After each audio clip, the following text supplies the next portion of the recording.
lihat ya, sudah. Kosta, di mana kita lihat kosta 11 dan 12 tadi adalah floating atau flying costae ya, atau fall strip. Kemudian kosta ke-8 sampai 10 melekat atau bersendi dengan osternum melalui kartilago kosta 7 ya. Sehingga dia memiliki kartilago kosta yang menempel dengan kartilago kosta nomor 7. Baru nanti melalui kartilago kosta nomor 7 dia akan bersendi dengan osternum. Nah, kalau kita lihat pada manubrium sterni tadi di kanan kirinya didapatkan os kosta 1 ya.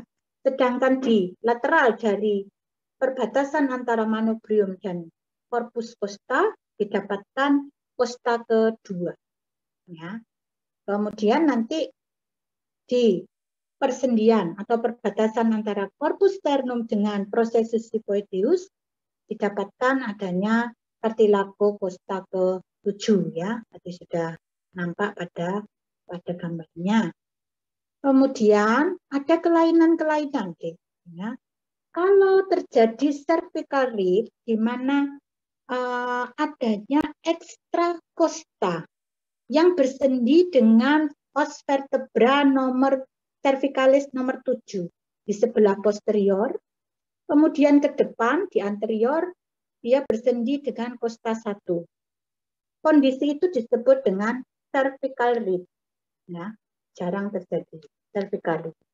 Kalau terjadi, maka bisa kita bayangkan ya, di profundus dari kosta 1 itu berjalan plexus brachialis dari C5 sampai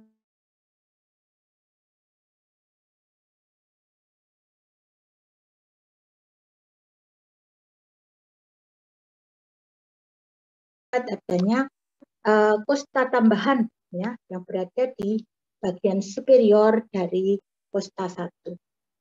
Kemudian ada lagi bila terjadi fraktur kosta. Kecelakaan yang patah tadi bisa menusuk jaringan paru-paru sehingga bisa terjadi pneumotorak atau hematotorak atau pneumohematotor.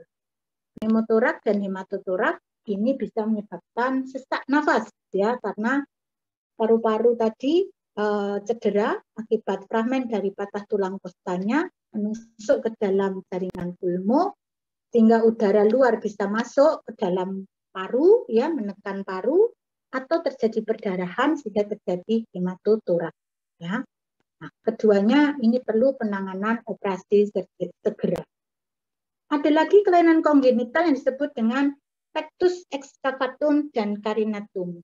Tapi ini jarang ya. Kalau kita lihat pada pectus excavatum itu os sternumnya mendelep ke dalam, cekung ke dalam. Sedangkan pectus carinatum itu sternumnya menonjol keluar ya, sehingga terjadi kelainan bentuk pada kartilago costa.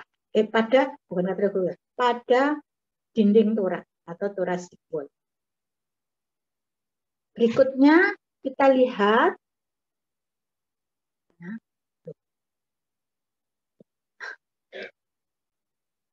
berikutnya ya.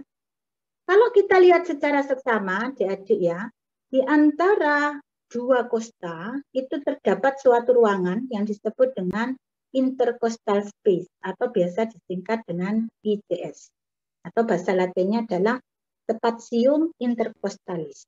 Di situ tempat melekatnya 3 otot pernafasan ya, intercostalis berturut-turut dari superficial ke profundus adalah musculus intercostalis externa, interna, dan intima. Di antara musculus intercostalis interna dan intima atau bahasa Inggrisnya innermost ya, berjalan jurai VAN intercostalis. Tadi dia berjalan di sepanjang lengkungan dari sulcus costa atau subcostal groove. Nah, ingat ya di sini tadi ya, dia akan mengadakan anastomosis ya dengan cabang-cabang nervus dan arteri dari sisi yang posterior. Kemudian itu tadi dinding kosta ya. Kita lihat diafragma. Diafragma torakoabdominal merupakan struktur muskuloaponeurosis yang memisahkan kafum torak dengan kafum abdomen.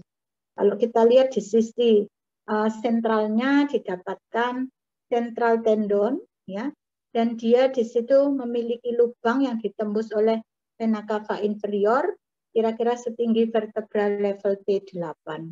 Ini disebut dengan hiatus vena cava inferior atau inferior vena cava opening ya. Sedangkan pada level T10 dan T12 berturut-turut ditembus oleh hiatus esophagica dan hiatus aorticus. Di mana pada hiatus aorticus di situ juga berjalan struktur yang disebut dengan ductus thoracicus yang merupakan pembuluh getah bening ya, ductus thoracicus nantinya akan bermuara pada pertemuan antara vena jugularis interna dan vena subclavia. Sedangkan di bagian lateralnya daripada aorta nanti berjalan truncus ganglion sympathicus.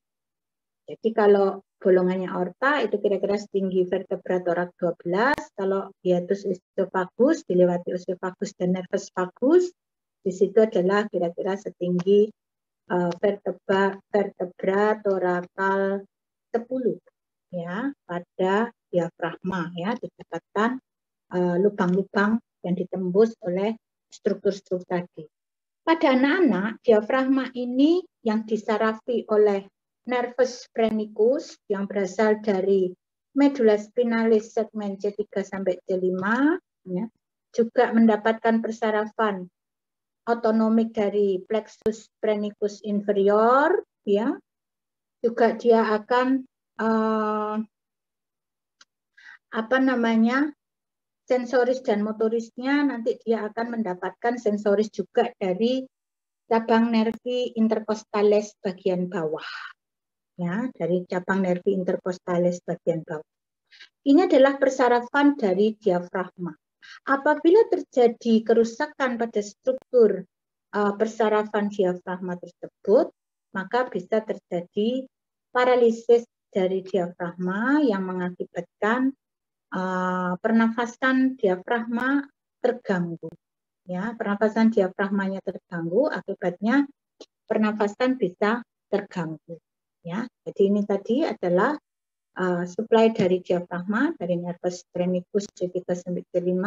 Dia juga mendapatkan dari cabang-cabang nervus phrenicus ya, plexus phrenicus inferior dan nervus intercostalis. Ini tadi openingnya setinggi T8, T10, dan T12.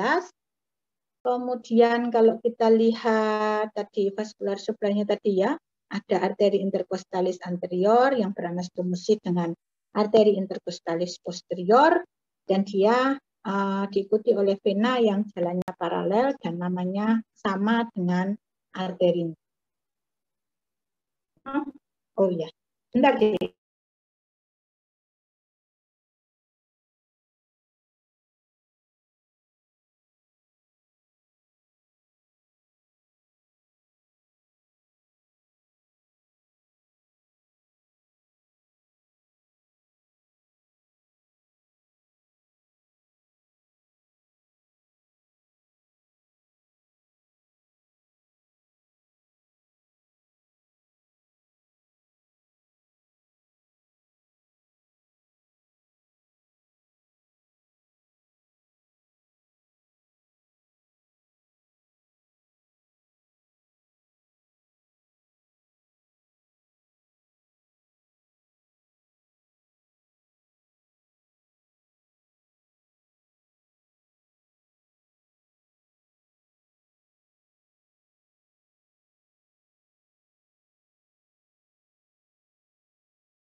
Adik-adik sudah bisa dengar suara saya?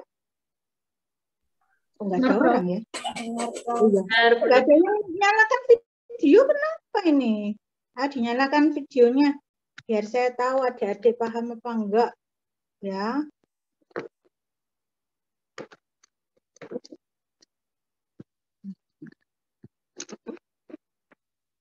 Dari 91 orang ini nggak ada yang nyalakan video satupun.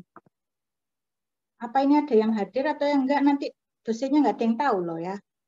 Coba dinyalakan dulu videonya.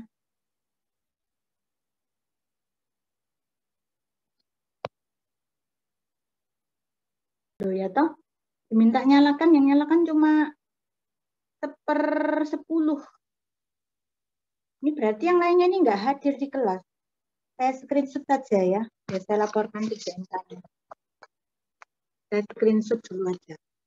Karena ini termasuk persyaratan untuk kuliah Zoom adalah mahasiswa wajib videonya dinyalakan ya. Kecuali memang ada kendala dan kendalanya itu bisa dibuktikan, memang mati lampu atau internetnya ada masalah ya, dan harus disampaikan langsung kepada dosennya. Kalau enggak ya enggak bisa. Kalau dosen sebaliknya ya, karena Zoom-nya itu maraton, internetnya kadang tidak kuat ya, maka pada saat menerangkan dengan PPT slide memang tidak masalah kalau videonya dimatikan ya. Karena kan melayani orang banyak. Satu dosen misalnya satu kelas ini melayani 91 orang. Ini hanya kelas ini. Nah, yang tadi pagi, yang kelas 2B. Masih ingat? Ada teman-teman Anda ya? Ya, kalau itu bagian ya. Kalau mahasiswa ya wajib lah dinyalakan secara otomatis ya. Lain kali enggak usah diberitahu ya oleh dosennya, Anda nyalakan ya. Itu namanya menghormati dosennya. Baik, kita lanjutkan aja. Screenshot saya. Kok screenshot? PPT slide. Sampai salah semua deh. Ya, baiklah. Nah, ini ya. Tadi sampai sini toh. Nah, adik-adik nanti kalau ada ujian kemudian ditanya, ada berapa atau apa saja otot-otot atau muskulus yang berada pada spatium intercostalis berturut-turut dari superficialis ke profundus adalah musculus intercostalis externa, interna, dan intima. Ya, tentu saja selain 3 orang ini ada lagi otot-otot yang lain yang menempel di sisi atau fasies interna dari dinding torak. Misalnya musculus subcostalis, ya, kemudian musculus transversus thoracis di bagian anterior.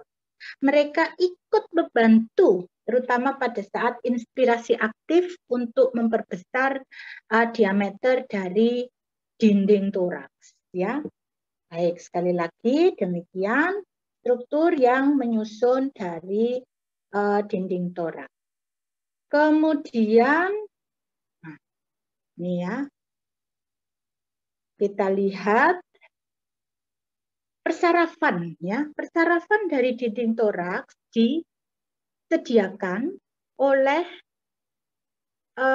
nervus intercostalis ya, termasuk rami cutaneus anterolateral dan juga ramus colateralis antara anterior dengan posterior intercostal. Dinding toraks juga mendapatkan inervasi sensoris ya dari ramus sensoris pleura dan peritoneum ya. Pada intercostal space 1 di situ ada plexus brachialis ya, tidak didapatkan ramus cutaneus anterior. Sedangkan pada intercostal space 2 ICS 2 di situ nervus cutaneus medialis brachii ya. Di situ akan beranastomosis dengan ramus dari atau cabang dari nervus intercostalis. Itu ya. Kemudian berikutnya setelah kita membahas mengenai dinding torak ya, kita akan masuk ke dalam mediastinum. Mediastinum itu apa? Mediastinum itu adalah ruangan yang berada di antara kedua pulmo, di tengah-tengah. Di mana letaknya di situ ada jantung ya. Jadi kalau dilihat dari sisi sagittal, dari lateral, penampakannya mediastinum itu bisa dibagi menjadi dua, mediastinum superior dan mediastinum inferior. Batasnya adalah garis imajiner yang melewati persendian antara manubrium sterni dengan corpus sterna, dan ke belakang itu setinggi vertebra torakal 4 sekitar itu ya. Ini adalah garis yang melewati angulus sternalis lois. Di atasnya ini adalah mediastinum superior, isinya diantaranya adalah pembuluh darah yang keluar dari jantung, ya, keluar masuk jantung, trachea, esofagus, timus, dan lain-lain. Mediastinum inferior dibagi tiga, ya, mediastinum inferior anterior, inferior medial, dan inferior posterior. Kalau inferior medial di situ dihuni oleh jantung dengan selaput perikardium, maka di anterior ini biasanya mediastinum anteroinferior ini dihuni oleh timus, ya, yang menghasilkan sel limfosit T, ya. Pada dewasa kelenjar timus ini mengecil, ya, tidak pada anak-anak. Seperti anak-anak itu dia kelenjar timusnya itu besar, ya. Kemudian kalau kita lihat di mediastinum inferior-posterior dia dihuni oleh esofagus, ya, aorta thoracika descendens, ductus thoracicus tadi sudah saya terangkan, pembuluh getah bening, kemudian sistem vena azicus dan hemiazicus, truncus sympathicus tadi ya yang turun melalui hiatus di lateral dari kanan kiri aorta, ya. Kalau aorta tadi dia menembus diafragma setinggi torakal 12. Dihafalkan tuh ya, nanti kalau ujian keluar nanti lupa ya. Katanya belum diajarkan ya, padahal sudah diajarkan tapi enggak paham mahasiswanya tentu ya. Nah, kalau kita lihat di sini adik-adik, pembuluh getah bening yang berada pada paru-paru dan dinding torak itu saling berhubungan dengan pembuluh getah bening pada regio leher dan juga regio abdomen. Ya, ini penting nanti pada saat mempelajari pasien metastasis kanker getah bening misalnya, ya. Itu kita bisa tahu bahwa pada torak, ya, pada torak khususnya limfonodinya adalah berjalan di limfonodi bronchomediastinalis, ya, yang berasal dari limfonodi di sekitar ini ya, limfonodinya namanya tracheobronchialis dan bronchopulmonaris.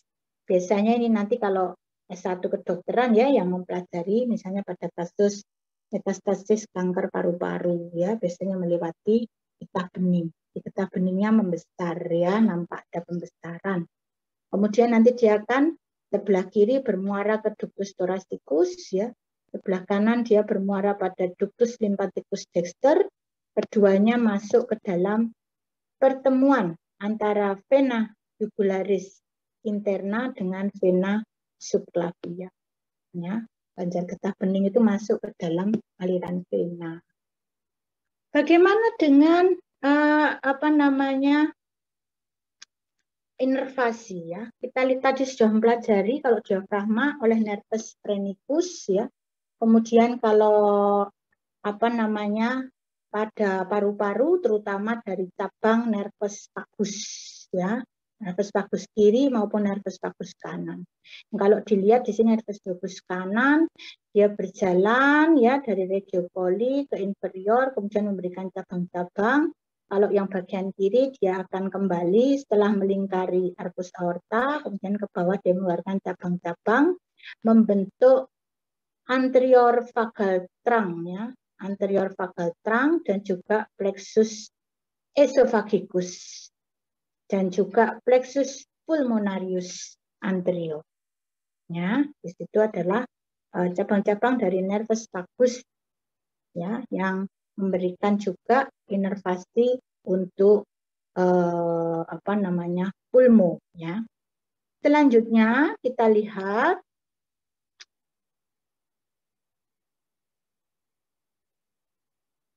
mana pulmo. Kita lanjutkan pulmo.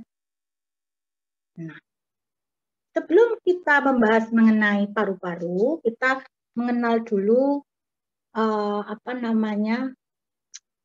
saluran nafas atau traktus respiratorius atau airway.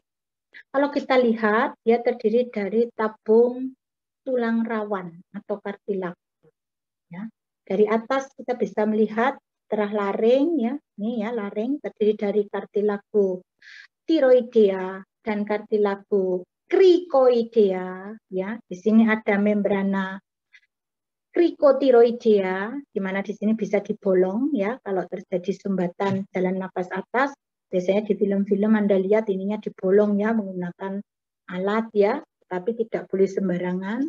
Kalau sembarangan atau salah cubles malah risikonya terjadi perdarahan masif ya, malah tidak menolong membuka jalan nafas, malah menambah sumbatan jalan nafas ya. Jadi tidak boleh dilakukan tanpa latihan ya. Membrana krikotiroid ini bisa dibolong untuk memberikan bypass ya kalau terjadi obstruksi pada saluran nafas bagian atas. Nah, setelah kartilago tiroidea dan krikoidea serta ada membrana krikotiroid, ini sudah masuk ke trachea. Trachea itu ada dua bagian.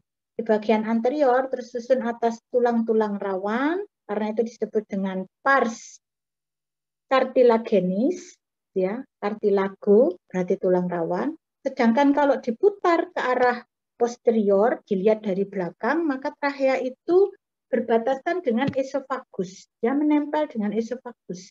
Ya, di bagian belakangnya itu ada saluran makanan. Karena itu bagian belakang trachea itu tidak tersusun atas cincin tulang rawan, tetapi dia tersusun atas pars membranacea. Karena dia tersusun atas otot, ya, muskulus, ya, pars membranacea dari trachea. Jadi trachea ada pars cartilaginous, ada pars membranacea. Ya. Baik. Kemudian kalau kita lihat ya, di bagian inferior dari trachea dia akan bercabang dua, yaitu bronchus principalis dextra dan sinistra. Percabangan ini disebut dengan bifurcatio trachea. Bifurcatio trachea. Di bagian bifurcatio. Di bagian anterior ini disebut dengan carina, ya, carina. Di sini ya, carina ya. Kemudian dia akan bercabang menjadi bronchus principalis dextra dan bronchus principalis sinistra. Bahasa Inggrisnya principalis itu main, ya, jadi right main bronchus dan left main bronchus. Nah, perbedaan dimulai kalau kita lihat secara anatomis, bronchus primarius dextra itu dia lebih istilahnya kurang bersudut dibanding yang kiri. Yang kiri lebih bersudut. Itu perbedaan pertama. Perbedaan kedua, diameter bronchus principalis dextra lebih besar dari yang sinistra. Sehingga kalau misalnya ada benda asing kesedak ya, misalnya kesedak nasi ya, nasi itu akan lebih mudah masuk ke kanan daripada ke kiri. Ya, karena secara anatomis memang yang sebelah kanan dia lebih lurus dan diameternya lebih besar ya, kalau dilihat dari trachea, dari percabangan bifurcatio trachea. Kemudian setelah dia bercabang menjadi bronchus primarius dextra dan sinistra, dia akan masuk ke dalam lobus paru. Di kanan ada 3 lobus, yaitu lobus superior, lobus medial, dan lobus posterior. Di kiri hanya ada 2 lobus, lobus superior dan lobus inferior. Tidak punya lobus medial. Ya. Sehingga nanti bronchus lobaris, ya, bronkusnya kan nanti bercabang dari bronchus principalis menjadi bronchus lobaris, ya. Di kanan ada 3, bronchus lobaris superior, medial, dan inferior. Yang di kiri hanya ada 2, bronchus lobaris superior dan inferior. Karena di kiri kan ada jantung, ya, sehingga parunya hanya terdiri dari 2 lobus. Lobus medial yang kiri itu hanya berupa tonjolan lingular kecil saja. Ya. Nah, dari bronchus lobaris nanti akan bercabang lagi menjadi bronchus segmentalis. Yang di superior ada bronkus segmentalis apikal, posterior, dan anterior. Yang di medial ada bronkus segmentalis medialis dan lateralis. Sedangkan yang di bronkus lobaris inferior ada 5. Apikal, medial basal, anterior basal, lateral basal, dan posterior. Benda asing paling sering ya masuknya ke apikal dan ke yang posterior basal. Ya, yang sebelah kanan ya. Benda asing kalau sedep misalnya. Coba lihat yang di sebelah kiri ya. Ini ya yang sinistra ya. Kalau kita lihat bronkus lobaris superiornya bercabang menjadi ya kita lihat apikoposterior dan anterior. Kemudian tidak punya lobus medial, tetapi hanya punya lingula, sehingga ada bronkus segmentalis lingularis superior dan inferior. Kemudian yang ke bronkus lobaris inferior ada 5 segmen, yaitu apikal, medial basal, anterior basal, lateral basal, dan posterior basal. Jadi perbedaannya kalau di kanan ada 10 bronkus segmentalis, maka yang kiri itu 10 dikurangi 2 ya.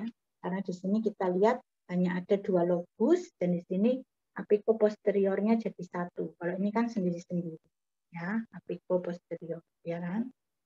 Baik. Kemudian tidak memiliki bronkus segmentalis medialis ya, anterior posterior. Di sini dia hanya memiliki bronkus segmentalis lingularis superior dan inferior. Ya, jadi menjadi 1 bronkus dengan lobus yang superior. Nah, kalau dilihat ya, saluran nafas itu masuk ke dalam paru-paru di bagian medial, di daerah yang disebut dengan hilum atau radix dari paru-paru. Di situ selain saluran nafas ya, trachea tadi menjadi bronkus, dia ada arteri pulmonaris dextra sinistra, ada 2 vena pulmonaris masing-masing sisi ya, superior dan inferior. Yang kanan ada 2, yang kiri ada 2 vena pulmonalis. Kemudian ada limfonodi, tadi sudah saya sebutkan, tracheobronchialis dan bronchopulmonaris ya. Dan dia akan diikat oleh suatu ligamentum yang disebut dengan ligamentum pulmonalis. Ligamentum pulmonalis. Yang kalau kita lihat di sini ya, posisinya terhadap struktur lain di daerah mediastinum. Kalau kita lihat di anterior di regio leher, bagian bawah ada glandula tiroid, gitu. Ini trachea. Kemudian di kanan kirinya ada percabangan dari aorta, yaitu arteri carotis communis dan arteri subclavia. Kemudian di sisi dextra di sini ada vena cava ya, superior. Sedangkan di bagian inferior didapatkan trunkus arteri pulmonalis. Ingat ya, satu-satunya arteri di dalam tubuh yang berisi darah miskin oksigen atau deoxygenated blood adalah arteri pulmonalis. Sebaliknya, vena pulmonalis yang kembali dari paru-paru menuju jantung sebelah kiri berisi darah kaya oksigen. Ya. Sebaliknya, arteri pulmonalis berasal dari jantung sebelah kanan menuju ke paru-paru. Dia berisi darah miskin oksigen. Nanti di paru-paru, di alveolus, dia akan bertukar antara oksigen, antara karbon dioksida dibuang, kemudian oksigennya diikat. Udara pernafasan mengandung sekitar 21% oksigen, 78% nitrogen, 0,00 sekian karbon dioksida. Dan mereka saling bertukar pada kapiler dari alveolus. Jadi nanti dari bronkus principalis dextra, sinistra, dia akan bercabang menjadi bronkus lobaris ya. Kemudian dia bercabang menjadi bronkus segmentalis, kemudian dia akan bercabang menjadi broncheolus, Kemudian di ujung-ujung bronkiolus ini nanti ada alveolus. Di alveolus inilah terdapat kapiler tempat proses oksigenasi pertukaran antara oksigen dan CO2 berlangsung. Sekarang kita lihat berikutnya.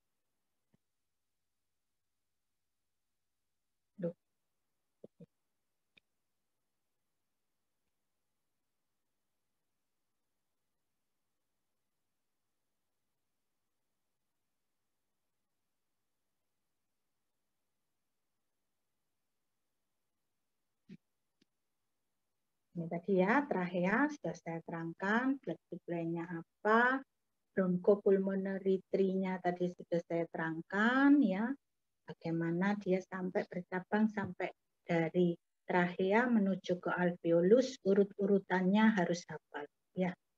Baik. Kemudian kita bicarakan mengenai pleura. Pleura itu merupakan selaput pembungkus paru-paru. Di bagian superficial ada pleura parietalis, di sebelah dalamnya profundusnya ada pleura visceralis. Di antara kedua lapisan pleura ini terdapat selapis tipis cairan untuk mencegah pergeseran atau gesekan dari kedua lapisan pleura tersebut. Tetapi pada kasus-kasus hematotorak atau infeksi di mana terjadi eksudasi atau pernanahan pus ya, maka cairan abnormal tadi bisa mengisi kantong pleura di antara lapisan parietalis dan visceralis. Kondisinya disebut dengan emfisema paru. Bisa bayangkan ya, kalau di situ berisi cairan, maka orangnya akan sesak nafas, ya kan? Kalau itu berisi nanah, maka disebut dengan empiema. Ya. Kalau tadi ada kecelakaan misalnya, bisa terisi darah ya, disebut dengan hematotorak. Kan?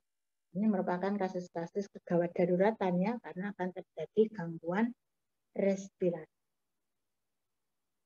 Kemudian kalau kita lihat, ya, pada saat inspirasi maksimal, paru-paru itu hampir memenuhi seluruh kafum toraks. Ya.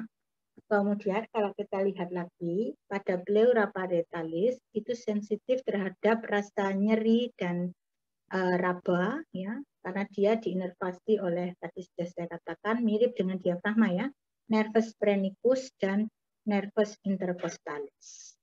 Untuk pleura visceralis sendiri dia sensitif hanya terhadap regangan. Tadi sudah saya katakan juga mirip dengan diafragma ya, bahwa dia diinervasi oleh sistem saraf otonom yang berasal dari plexus pulmonalis ya, yang berisi serabut-serabut simpatis ya maupun parasimpatis dari nervus vagus ya. Jadi kalau kalau parasimpatis maka merupakan cabang-cabang dari nervus vagus. Jadi saya tunjukkan perjalanannya nervus vagus. Ya. Jangan salah dengan nervus phrenicus. Beda ya. Kalau phrenicus itu sistem saraf otonomik, bukan sistem saraf somatik, bukan otonomik. Kalau nervus vagus itu sistem saraf otonomik yang parasimpatis, bukan yang simpatis. Nah, berikutnya adalah paru-paru. Kalau kita lihat paru-paru kanan itu terdiri dari 3 lobus. Lobus superior yang biru, lobus medial yang oranye, lobus inferior yang hijau. Sedangkan paru-paru kiri hanya berisi 2 lobus. Lobus superior yang biru dan lobus inferior yang hijau. Kalau kita lihat, mereka dipisahkan oleh suatu cekungan yang disebut dengan fisura. Ya, fisura yang miring ini adalah fisura obliqua, ya, sedangkan fisura yang pada memisahkan lobus superior dan medial paru-paru kanan ini disebut dengan fisura horizontal. Ya, ini namanya fisura obliqua, ya, oblik, yang ini horizontal. tadi masing-masing lobus paru akan mendapatkan satu percabangan bronkus lobaris. Di masing-masing lobus paru nanti akan bercabang-cabang lagi menjadi segmen. Satu segmen menerima bronkus segmentalis. Tadi sudah diterangkan ya. Nanti dari bronkus segmentalis akan bercabang menjadi bronkeolus. Dari bronkeolus nanti akan bercabang menjadi alveolus, di mana tempatnya terjadi pertukaran oksigen dengan CO2. Kemudian kalau kita lihat lagi berikutnya dari paru-paru ini ya, kita lihat ya, paru-paru ini tadi sudah, dia akan mendapatkan suplai darah dari mana? Dari dua cabang arteri, yaitu arteria bronchialis. Arteria bronchialis kanan dan kiri ini berisi darah kaya oksigen. Dia merupakan cabang dari aorta thoracika descendens. Ya, aorta thoracika. Venanya disebut vena bronchialis. Di mana vena bronchialis ini berisi darah miskin oksigen dan akan bermuara ke sistem vena asigos dan hemiasigos yang berada di mediastinum. Selain dari arteri dan vena bronchialis, paru juga menerima suplai darah dari sistem arteri dan vena pulmonalis. Berseberangan dengan arteri dan vena bronchialis, arteri pulmonalis berisi darah miskin oksigen. Dia berjalan dari jantung kanan menuju ke paru-paru. Kemudian di situ akan terjadi proses pertukaran oksigen dengan karbon dioksida di alveolus. Kemudian darah kaya oksigen akan dikembalikan ke jantung kiri untuk disebarkan ke seluruh tubuh oleh vena pulmonalis. Jadi vena pulmonalis ada 4 ya, 2 kanan, 2 kiri. Ini adalah satu-satunya vena tubuh kita yang berisi darah kaya oksigen. Biasanya kalau vena itu kan darah miskin oksigen. Nah, perkecualian hanya pada vena pulmonalis. Sistem limfatik dari paru, dia akan menuju ke tracheobronchial limfonodi dan juga bronchopulmonar. Tadi sudah saya sebutkan ya, bronchopulmonar. Suplai persarafan dari paru tadi ya, dari sistem saraf otonom, simpatis dan parasimpatis yang berada di hilum atau radix pulmonalis, yaitu namanya plexus pulmonalis. Menerima dari cabang simpatik, dari truncus sympathicus maupun cabang nervus vagus parasimpatis. Ini ya, ini sudah saya terang. Kemudian nantinya plexus pulmonalis itu akan juga memberikan serabut-serabut efren ya, dan afren ya, afren dari mukosa membran, efrennya menuju ke muskulatur ya. Kemudian nanti akan menyebabkan adanya mekanisme respirasi. Normalnya ya, tekanan intrapleura itu sedikit negatif sehingga paru-paru itu berada dalam kondisi separuh mengembang. Pada saat inspirasi normal ya, terjadi kontraksi dari interkostal eksterna bagian atas ya, sehingga menyebabkan pembesaran diameter dinding toraks anteroposterior. Kemudian interkostal muscle yang bagian bawah serta diafragma akan menyebabkan pembesaran diameter anteroposterior dan suprainferior ya, serta ke arah lateral. Di sini kalau mekanismenya adalah inspirasi dalam, forced inspiration, maka ada otot-otot tambahan yang membantu pernafasan inspirasi dalam. Di antaranya di daerah leher, di situ ada musculus sternocleidomastoideus, scalenus anterior dan medius, stratus anterior, kemudian ada otot-otot dada ya, pectoralis major dan minor, yang juga kesemuanya itu nanti bisa dibantu pula oleh otot-otot perut ya, dinding perut bagian anterolateral. Di situ ada musculus rectus abdominis, obliquus abdominis externus, internus, dan minimus, serta ada musculus transversus abdominis.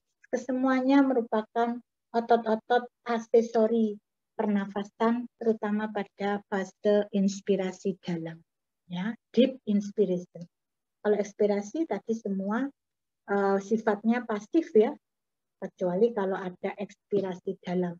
Maka otot-otot aksesorius terutama yang abdomen dan diafragma ikut membantu secara aktif pada fase ekspirasi dalam. Kalau kita lihat ada foto torak ya atau chest X-ray, itu biasanya kalau pasiennya berdiri maka disebut pandangan postero-anterior. Di situ kita bisa melihat batas-batas jantung, apakah terjadi pembesaran jantung atau kardiomegali. Dihitung ya rasio kardiotorasiknya, kalau lebih dari setengah ya maka disebut terjadi kardiomegali. Kemudian bisa melihat juga kondisi paru-paru, kondisi diafragma, terutama di sisi-sisi ujung anggulus costophrenicus, ada empisema atau empiema atau hematotorak atau enggak.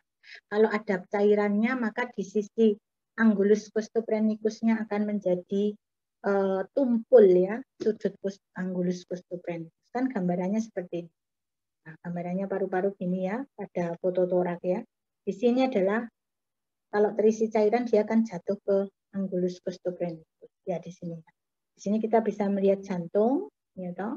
Kemudian kita bisa melihat kondisi paru, kondisi diafragma, kita bisa melihat juga struktur mediastinum yang ya, termasuk lengkungan aorta. Apabila terjadi aneurisma aorta, bisa nampak dari foto torak postero-anterior. Kemudian hampir selesai, Dek. Terakhir ini kayaknya kita lihat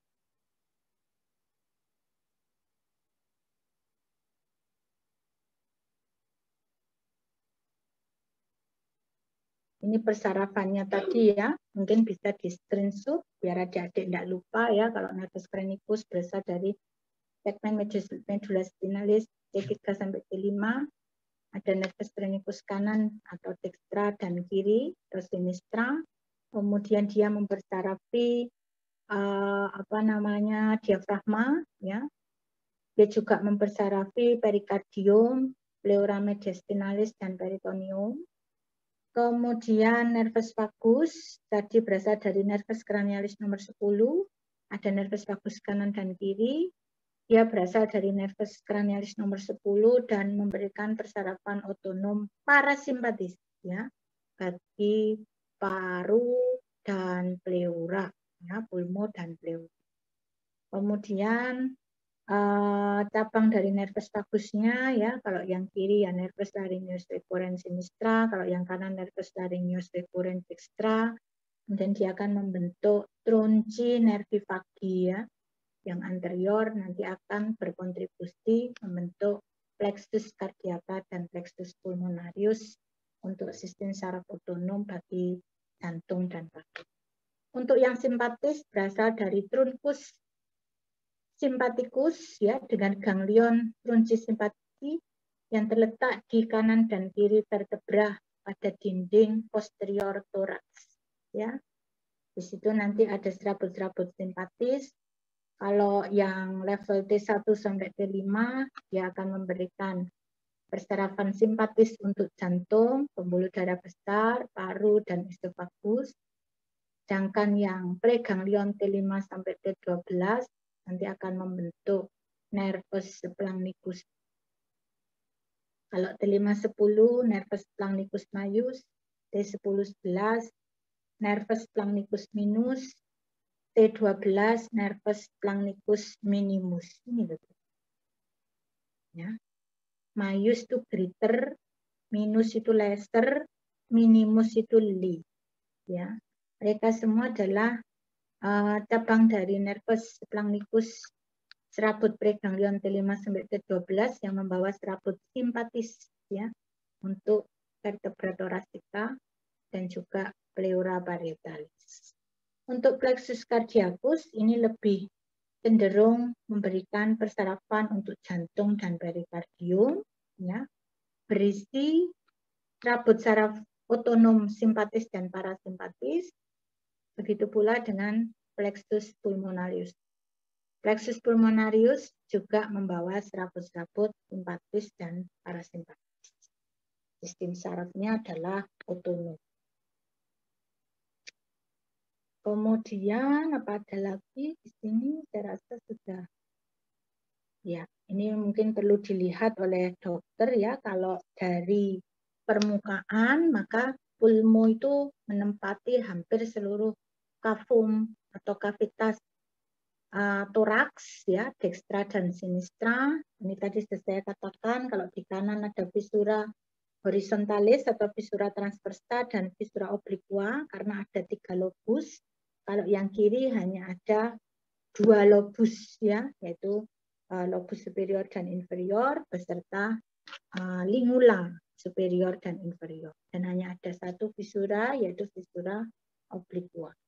Kemudian kalau kita lihat ini tadi costodiafragma, recessusnya kanan kiri. Ini kalau ada timbunan emfisema dan empiema biasanya tertutup oleh cairannya. Misalnya ada infeksi tuberkulosis atau ada nanah, pus ya. Atau kalau ada hematotorak, maka recessus costodiafragmaticusnya akan menjadi tumpul. Normalnya kalau kita lihat di situ tajam ya recessusnya ya. Kemudian tadi waktu kita bicara masalah fototorak ada pembesaran jantung tadi ya, kardiomegali. Itu bisa dihitung dari diameter jantung terjauh dibagi dengan diameter torak terjauh. Kalau lebih dari 0,5 berarti terjadi pembesaran jantung ya, kardiomegali. Tadi berdasarkan foto chest X-ray tadi ya, pandangan posterior-anterior. Seperti itu. Kemudian ini adalah surface atau batas-batas jantung ya. Kalau biasanya kita melakukan pemeriksaan jantung, kalau ini os clavicula ada linea clavicularis medialis, ini linea parasternalis kiri dan kanan ya, maka batas jantung. Titik-titik untuk meletakkan stetoskop untuk mendengar suara jantung misalnya ya. Katup-katupnya adalah di intercostalis 2 parasternal line kiri kanan.